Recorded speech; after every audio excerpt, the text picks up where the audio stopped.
Hello friends, welcome to my channel.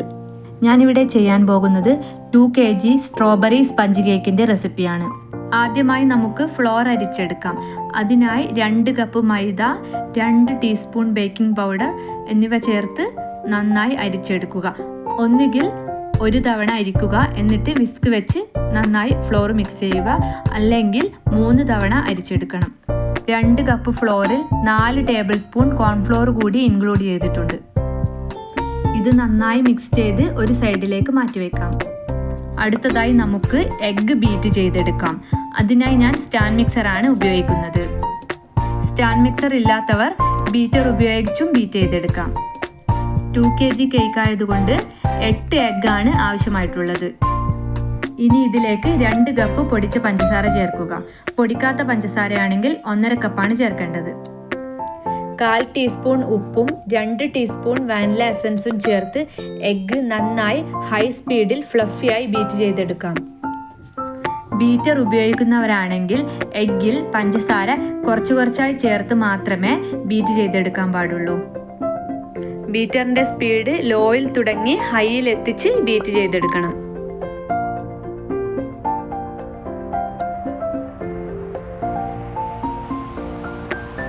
ഇപ്പോൾ egg നല്ല fluffy ആയി കിട്ടിയിട്ടുണ്ട്. ഫ്ലഫി ആയ എഗ്ഗിലേക്ക് 4 ടേബിൾ സ്പൂൺ സൺഫ്ലവർ ഓയിൽ ചേർത്ത് ലോ സ്പീഡിൽ ബീറ്റ് ചെയ്തെടുക്കുക. ഓയിൽ ചേർത്ത് 20 സെക്കൻഡിൽ കൂടുതൽ ബീറ്റ് ചെയ്താൽ ഫ്ലഫി ആയി പൊങ്ങി വന്ന എഗ്ഗ് താഴ്ന്നു പോകും. ഇനി ഇതിലേക്ക് ഫ്ലോർ മിക്സ് ചെയ്യാം. ഞാനിവിടെ വിസ്ക് ഉപയോഗിച്ചാണ് ഫ്ലോർ മിക്സ് ചെയ്യുന്നത്. മെഷീനിൽ ഫ്ലോർ മിക്സ് ചെയ്തുണ്ടാക്കുന്ന കേക്കിനേക്കാൾ സോഫ്റ്റും ഹൈറ്റുള്ളതുമായ കേക്കാണ് വിസ്ക് ഉപയോഗിച്ച് മിക്സ് ചെയ്യുമ്പോൾ കിട്ടുന്നത്. മിക്സ് ചെയ്യുന്ന രീതി വളരെ ഇമ്പോർട്ടൻ്റ് ആണ്. മിക്സ് ചെയ്യുമ്പോൾ ഫ്ലോർ എല്ലാം കൂടി ഒന്നിച്ചിട്ട് കൊടുക്കരുത്.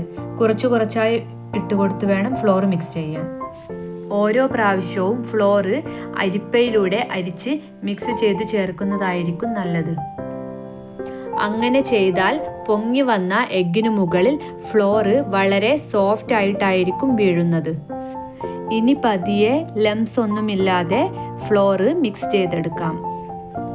ഫ്ലോർ മിക്സ് ചെയ്യുന്നതിൻ്റെ ഇടയ്ക്ക് പാല് കൂടി ചേർക്കണം. 2 kg കേക്കിന് 8 ടേബിൾ സ്പൂൺ അഥവാ 1/2 കപ്പ് പാലാണ് ചേർക്കേണ്ടത്. ഇവിടെ ഞാൻ 4 ടേബിൾ സ്പൂൺ ക്രഷ് ചേർക്കുന്നതിനാൽ 4 ടേബിൾ സ്പൂൺ പാല് മാത്രമേ ചേർത്തിട്ടുള്ളൂ.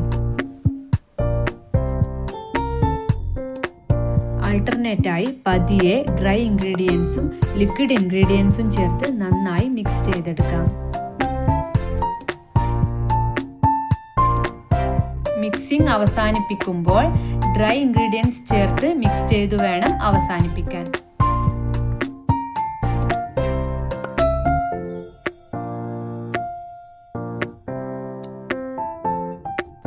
ഇപ്പോൾ മിക്സിംഗ് കംപ്ലീറ്റ് ആയി കേക്ക് ബാറ്റർ റെഡി ആയിട്ടുണ്ട്.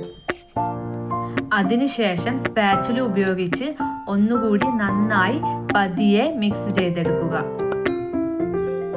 ഞാനിവിടെ 2 kg ടയർ കേക്ക് ചെയ്യാനാണ് ഈ ബാറ്റർ റെഡിയാക്കിയിട്ടുള്ളത്. അതിനാൽ 4 ടിന്നിലായിട്ടാണ് ബാറ്റർ ഒഴിക്കുന്നത്. 2 6 ഇഞ്ച് ടിന്നിലും 2 8 ഇഞ്ച് ടിന്നിലുമാണ് ബാറ്റർ ഒഴിക്കുന്നത്. ബേക്ക് ചെയ്യുന്നതിന് മുന്നേ ബാറ്റർ ഒരു സ്റ്റിക്ക് ഉപയോഗിച്ച് ഇളക്കി നന്നായി ടാപ്പ് ചെയ്യുക. 3 എണ്ണം ഓവനിലും 1 ഗ്യാസ് സ്റ്റോപ്പിലും വെച്ചുമാണ് ബേക്ക് ചെയ്തെടുക്കുന്നത്. ഓവനിലാണെങ്കിൽ 180 ഡിഗ്രിയിൽ 10 മിനിറ്റ് പ്രീഹീറ്റ് ചെയ്തതിന് ശേഷം 160 ഡിഗ്രിയിൽ 35 മിനിറ്റ്സ് ബേക്ക് ചെയ്തെടുക്കാം.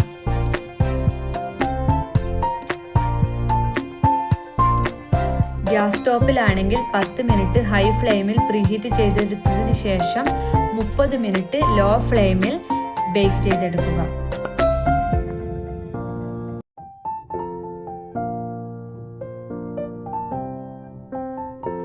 ഇപ്പോൾ കേക്ക് എല്ലാം ബേക്ക് ചെയ്തെടുത്ത് കിട്ടിയിട്ടുണ്ട്. 2 8 ഇഞ്ച് ടിന്നിൽ നിന്ന് ടോട്ടൽ 4 ലെയറും 2 6 ഇഞ്ച് ടിന്നിൽ നിന്ന് ടോട്ടൽ 6 ലെയറുമാണ് കിട്ടിയിട്ടുള്ളത്. ഇതിൻ്റെ ഐസിങ് ആൻഡ് ഡെക്കറേഷൻ വീഡിയോ ഉടൻ തന്നെ അപ്ലോഡ് ചെയ്യുന്നതായിരിക്കും. ഈ വീഡിയോ ഇഷ്ടമായാൽ എൻ്റെ ചാനൽ സബ്സ്ക്രൈബ് ചെയ്യാനും ലൈക്ക് ചെയ്യാനും ഷെയർ ചെയ്യാനും മറക്കരുത്. Thanks for watching.